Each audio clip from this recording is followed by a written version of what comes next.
you guys are looking for the cheapest coins around with the best delivery, then check out FIFAcoinsbuy.com in the description down below. All you need to do to buy from them is click the little button on the right hand side, tell them how much you want, put in my discount code TGC for a discount, put in your player details, and voila, you are done.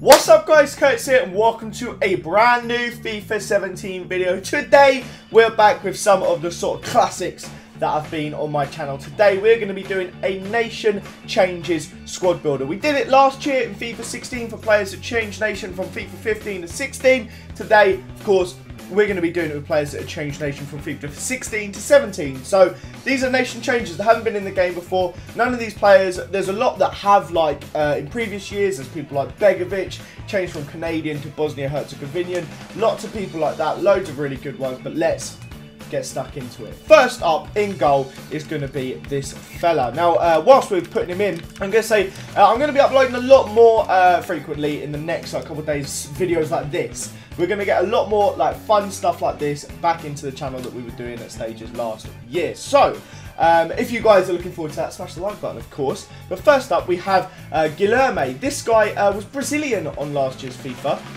He's part of a bit of a complaint that is going on to Russia about the way they are conducting their national team. They seem to be doing their best to get anyone they can that technically shouldn't be Russian, but just doing their best to get them as part of the squad. And it's been kind of frowned upon, but Vladimir Putin is one of the ones that is really pushing it through because he wants his side to be as good as they possibly can. So, fair enough, he had the Brazilian card last year, and he still looks like a good player now. Interesting card. Going to be useful. Obviously, Russian League, you'd probably rather have a Russian goalie for those stronger links. Real quick on the bench too, Rashika, I believe, was Albanian. It's the same with a lot of the Kosovan players, so I only used him. And Bakuna was down as just standard Netherlands before, and now he's like the Netherlands Antilles. I don't really know too much about it. I'm not going to act like I do, but I imagine it's a subsidiary little island. I've learned about it. It's the difference between Holland, Dutch, Netherlands, all that sort of thing. But we won't go into that today. So, let's go back to this team. We're going to go on to actually another Russian player who wasn't originally Russian. This is Roman Neustadt, probably Neustadt actually. He was originally German. He played for the German under-20s, I believe. He seems to be going grey at a pretty young age. 28 years old he is. And he's got quite a few greys in that head. But 28 years of age, he is now down as a Russian player. I think Euro 2016 was his first time with the Russian national side. Not a very good card, not one we're going to be really using on FIFA, so he's not one that really will be too much of a concern for us, in all honesty. So next up in our central centre-back position is Atak Sulu. This guy is now down as a Turkish card, and this is one that really might actually be interesting to pay attention to. Even though he's 31, he is a player that actually gets a lot of cool cards. He got an upgrade and a Team of the Year last year for, what's the name of this guy? Oh, it's Darmstadt. Pretty cool team. He got a Team of the Year for them last year, so never know, he might get some informs this year. 78 rated is really cool, but he was, of course, down as a German card last year, as you can see on the screen. So, he can get a strong link to Omar Toprak. That's useful, I guess, if he gets a good card.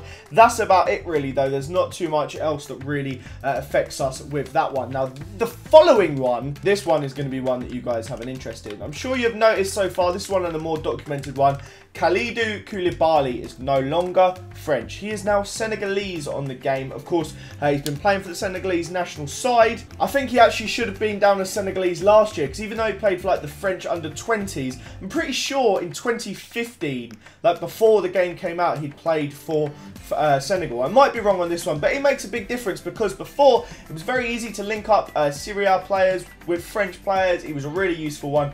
Now, he does still give some cool links. We've got a strong link to another player you're going to see shortly. You get like links to like Mane, players like that. But still a very, very important one. He is one that's going to have a huge effect on the way the game goes. I'm not actually going to go straight to our left mid though. I'm going to go to the right mid. We're going to save the left mid for a little bit later on. So our right mid is Juan Manuel Iturbe. This is another one that a few people have obviously spotted so far. He is now Paraguayan, which is pretty interesting because, in all honesty, I'm going to have a little look. I don't know if there's many good Paraguayans on the game. I remember the guy that used to play for Dortmund a few years ago. That's all that really popped in my head. Bobadilla is not going to play.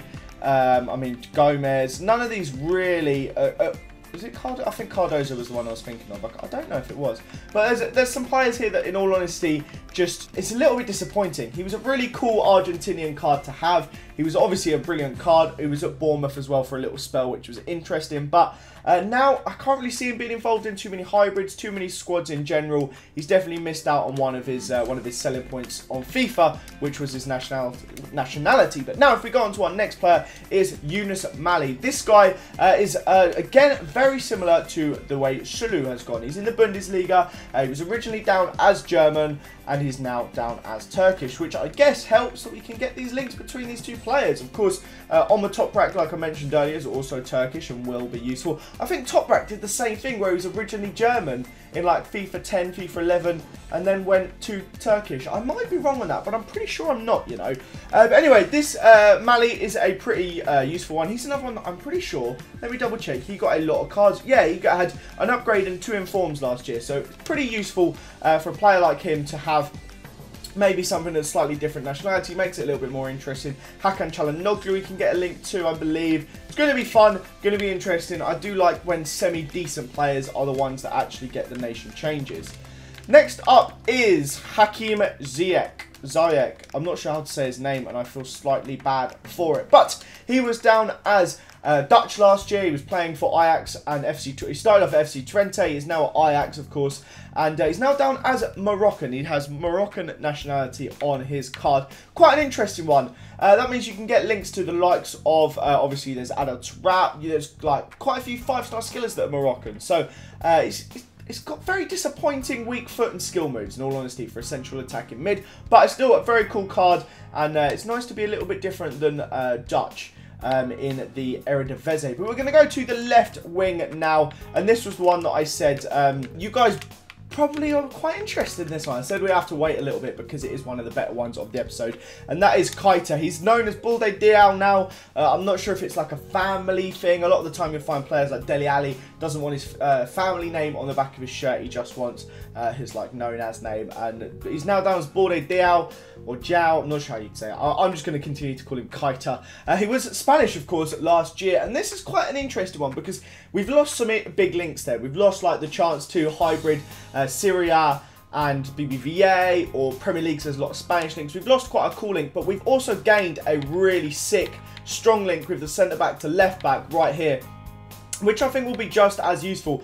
I'm pretty sure I did it in a 7-minute squad the other day that I linked these two up. And it's such a fun link to get, and he's actually a really good card as well. 4-star skills, 4-star weak foot. Like I said, amazing pace, great shooting, really, really cool card. And it's nice to see someone like him get a bit of an interest in nation change, and someone that's actually a bit of interest in the game. Going on to a slightly more, this is a bit of a controversial one actually, and that is Jack Grealish. This guy, he's caused a bit of an uproar. He's gone from Republic of Ireland to England. He played for the Republic of Ireland under 21, stuff like that. I'm pretty sure he is actually Irish. Like I'm pretty sure that's where he was born, all that sort of thing. But he's declared for England. He apparently thinks he can play for England.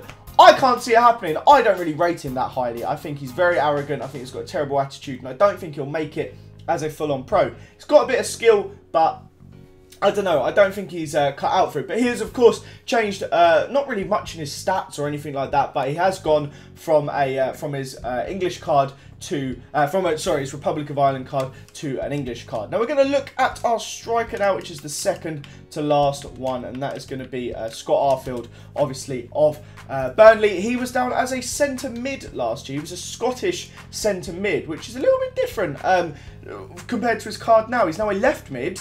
Lost a bit of pace, which is not what you want in your left mid, and he's now Canadian, which is definitely an odd one. It's not what I was aware of. I did not know it was a thing until I was doing my research for this, but it's something that is definitely going to be a bit of a change. I mean, I can't see too many people using him beforehand, but I imagine, I'm not sure how he's going to be used on the left now. But last but most certainly not least is one that I'm kind of interested in, and that is Alex Iwobi. Now this guy, I mean, you might say it's an Arsenal bias. I believe he should have a better card than this. He's playing almost every game for Arsenal. He starts basically every single match. He plays Champions League, every Premier League game. I don't think a 70 rated card for someone as good as him that starts every game even of an in-form Arsenal side That doesn't add up. He's getting in ahead of like Oxlade-Chamberlain, like anyone like that. He shouldn't be a 70 rated card. Left mid is right though. I'm happy compared to, of course, as I haven't mentioned, he had a bronze centre forward English card last year. It is right. He wants to be playing behind the striker, and he did play there in the cup last weekend,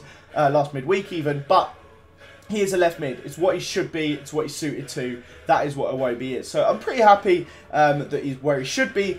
And it's interesting he's Nigerian. There's some really cool links with that. Kelechi Iheanacho being the most exciting one. But let's hope in January Iwobi actually gets a bit of an upgrade. But that is the squad. I think we should go ahead and get into a game and see how this team plays. Let's have a little match and see if it's any good. Right, this is the team we are coming up against. It is a full Chelsea squad. Plus Cavani. I guess this guy doesn't like Batshuayi then. I'm not too sure about it. He's got Kante. Uh-oh. It was obvious you were going to tramp it, bro. If he scores from this, I'm going to be annoyed. I read what he was going to do and it still bounced back to him. Oh, it's laggy this game, but that's just frustrating that that's able to bounce back to him. Right, bit of pass and move here. Ziyech, play it to Iwobi. Sorry, Iwobi's actually broken free. Tramp it! He's found the back of the net. I mean, I've scored a goal with this team. With this Nation Changers team. Who knows what's on their passport? Can they go to an airport? I do not know.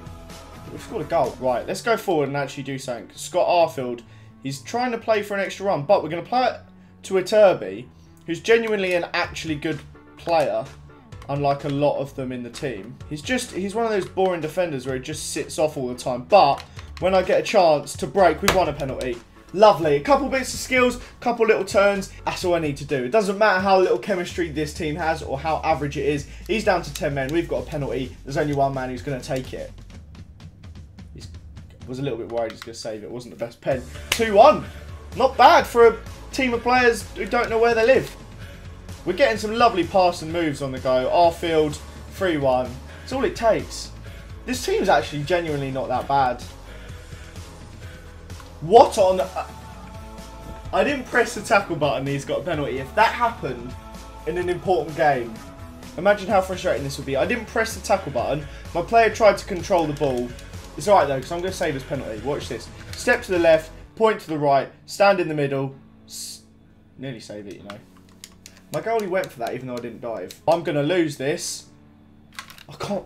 How am I drawing? I'm playing... Right, because it's lagging, I was just playing like stupidly for the last 20 minutes. And this guy has come back into the game and he's one of the worst players I've ever played. I mean, I had a terrible team. But the fact I've drawn that game really makes me upset, especially from the second penalty.